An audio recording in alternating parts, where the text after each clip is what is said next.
Today's video is all about guitar progress and analyzing my absolute biggest failures, stepping stones and problems when I first started getting into shredding over 10 years ago. On one hand, it's just a lot of fun checking out that long-term guitar progress, but on the other hand, and much more importantly, I want this to be helpful for you so you don't make the same mistakes that I did and so that you can make even faster progress than I did over those 10 years. So before we get to the in-depth analysis of all my failures concerning technique and theory when it comes to guitar playing, let's check out a performance of a younger and stupid me around 2007 and a performance of my older and still stupid me in 2020.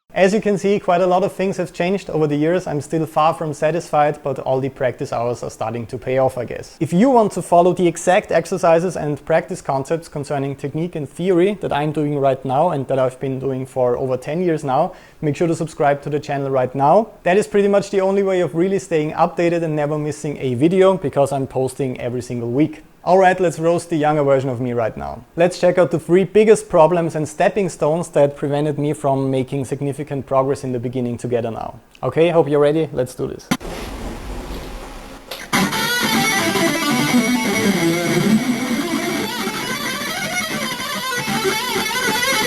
Okay, I think you can see the most interesting thing in this video right here with this frozen frame. I think what's immediately eye-catching is my right-hand technique in this video. That one is really interesting.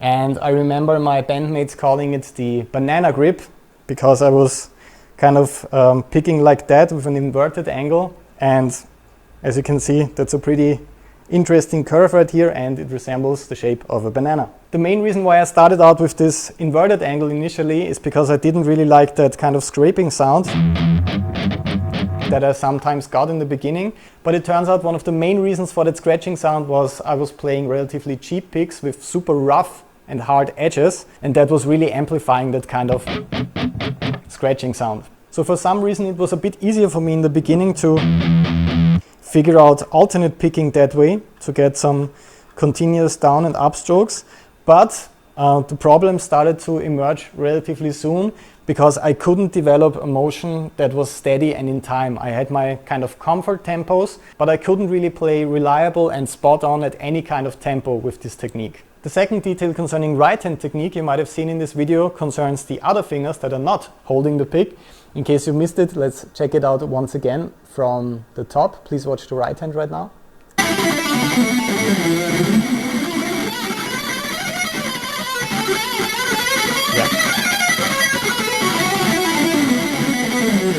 So as you could see, my fingers were kind of stretched out like that and they were flopping around, so to say. And the biggest issue with that, aside from generating a lot of unwanted noise because I was constantly touching the strings, was that I was also turning off my guitar slowly when I was playing, like touching the knobs. I was also sometimes even flipping the switch right here. So a lot of movement going on here that's really not necessary. And if I'm moving a bit forward in the video, you can see right here I had this really cool Marilyn Manson sticker in between my pickups.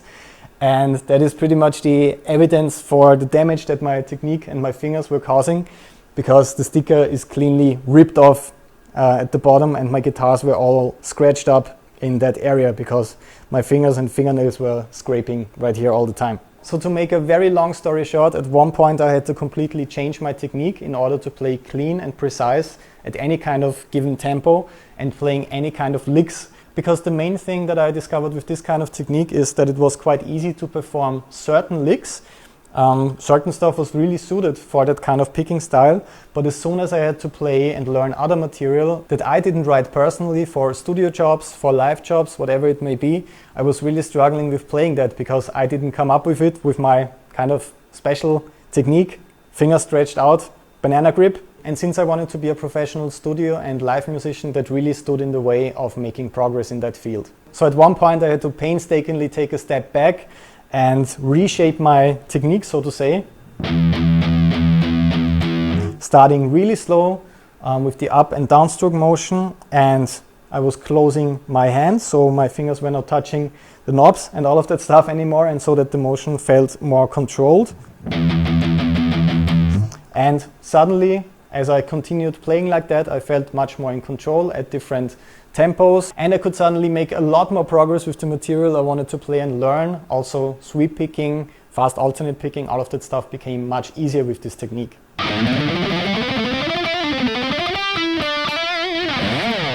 And now, just for fun, let's try the same thing with the inverted angle. So as you can immediately hear, that doesn't really sound too good. There's much more picking attack right here, and I never really learned how to transition between the different strings. It only worked for some licks. In this video I was mostly playing pentatonic licks, so it kind of worked out. But to end this first topic, I really regret not working with a regular angle right from the beginning. That would have saved me a lot of time of relearning and reshaping my technique. And I hope that helps you on your journey as well. So if you feel like you developed a strange technique that kind of limits you in your playing, it would be a great idea to dedicate some practice time to that, like reshaping, relearning it, and that way you will get much better results. And by the way, I know that a lot of great players have super weird and crazy picking techniques that work amazingly well for them, but I can only tell you what works best for me and what unlocked the most amount of possibilities for my playing style. Alright, now let's move to the second topic. Since we talked about the right hand, I think you can guess what the second topic is going to be.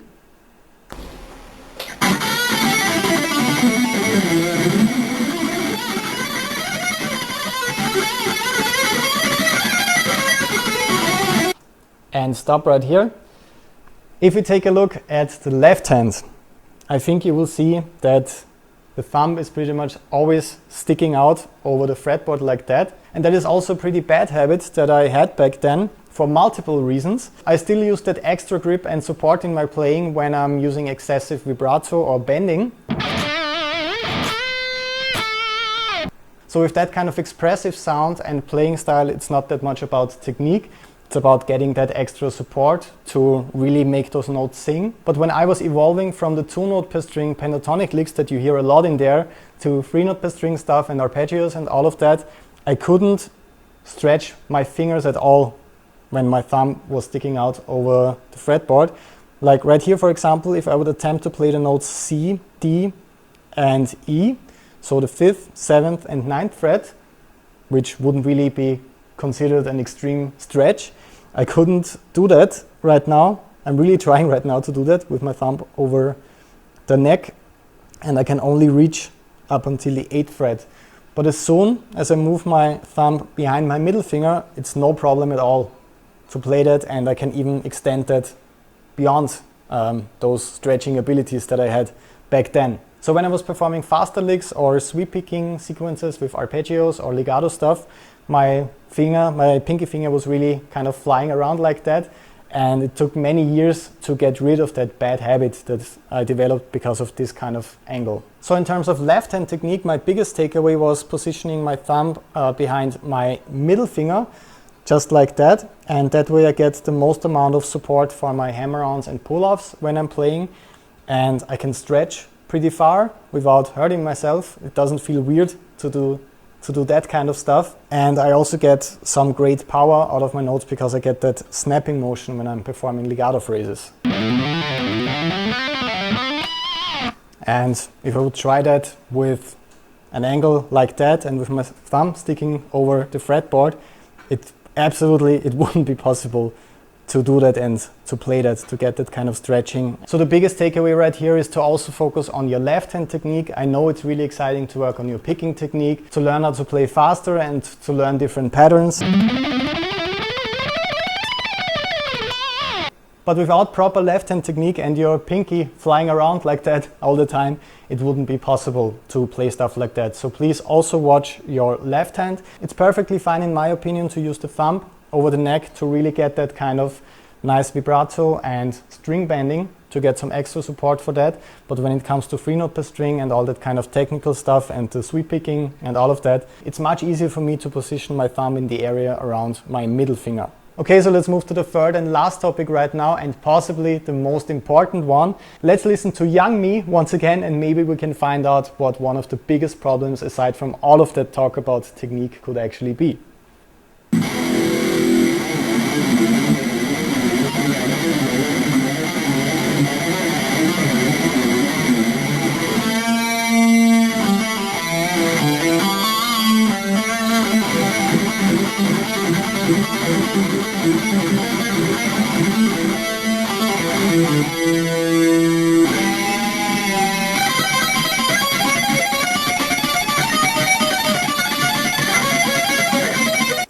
And that is the perfect point for pausing this video right here. And maybe you figured the biggest problem out already. I had no idea what I was playing and what I was doing right here. So for this entire video, I was just repeating sequences, small blocks that I learned, and I was just moving them up and down chromatically, or maybe up to the 12th fret and down to the 5th fret once again. I wasn't really thinking, okay, this is the A minor pentatonic scale right here, and if I move that up to the root E, I get the E minor pentatonic scale. I really wasn't thinking like that. I was just learning this pattern right here, and then I was moving it up right here because it also sounds kind of cool. And then I was learning different tricks like this kind of thing that I played right here. I think it's something like that. So a relatively tricky pull-off phrase that kind of sounds cool, but I had no idea what kind of notes I was playing, and I was just moving it up and down kind of, and I had no idea how to use that in a song. So without a doubt, that was my absolute biggest problem and also my biggest frustration when I was younger. I was learning all these patterns without really focusing on technique, so they didn't sound right to me. But much more frustrating than that, I had no idea how to apply it in a practical context. Like if you would play a riff for me, or if I had to play over a song, I would kind of throw in these phrases and move them up and down chromatically, and it would sound absolutely terrible.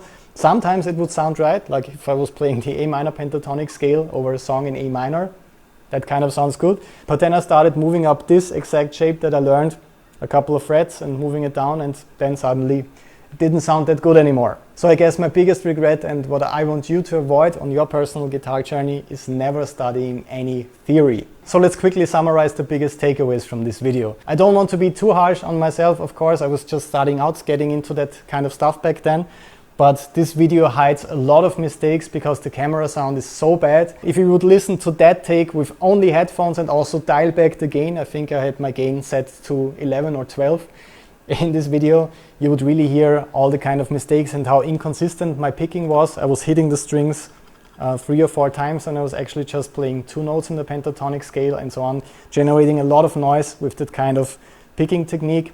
Also not being able to stretch beyond those limits with my thumb like that, and with my weird pinky finger that was looking like that. And of course, as we said, I was also just moving patterns up and down. I had no idea what I was playing and what I was doing. So my biggest takeaway for this video for you, the first step for me would be focusing on your general technique. How are you touching and playing the instrument every day? And can you improve that in any way with different exercises and workouts to make that better? And the second, much more important takeaway is always include some music theory in your practice routines. It didn't really matter how fast or clean I could play this stuff over the years. I was still just moving patterns around chromatically, and I had no idea what I was doing. And by playing kind of fast and with a lot of distortion, I could kind of generate the illusion that I knew what I was playing and what I was doing, but I really didn't. And as soon as you took away the distortion and that comfort zone from me, and as soon as somebody would say, hey, I wrote a song in F sharp minor, let's see your guitar solo over that, it didn't really sound that good, as you could probably imagine. In case you finally want to work more on your technique and theory skills, I uploaded over 100 lessons on Patreon, including detailed PDF tabs, guitar profiles and video play alongs, so you can practice together with me in every single practice routine. You have a visual reference of my technique, which is always great. I added some scrolling tablature so you can read out the exercises while you're practicing. And if you want to be part of our exclusive VIP club, you also get access to my secret Facebook group, where I give in-depth feedback and coaching to all the students that are uploading videos, audio files, and much more. In the end, make sure to subscribe to stay updated for more videos like that. Leave a like in case you enjoyed that one, and a comment in case you have any more questions. I will hopefully see you again in the next video. All the best and have a lot of fun practicing until then.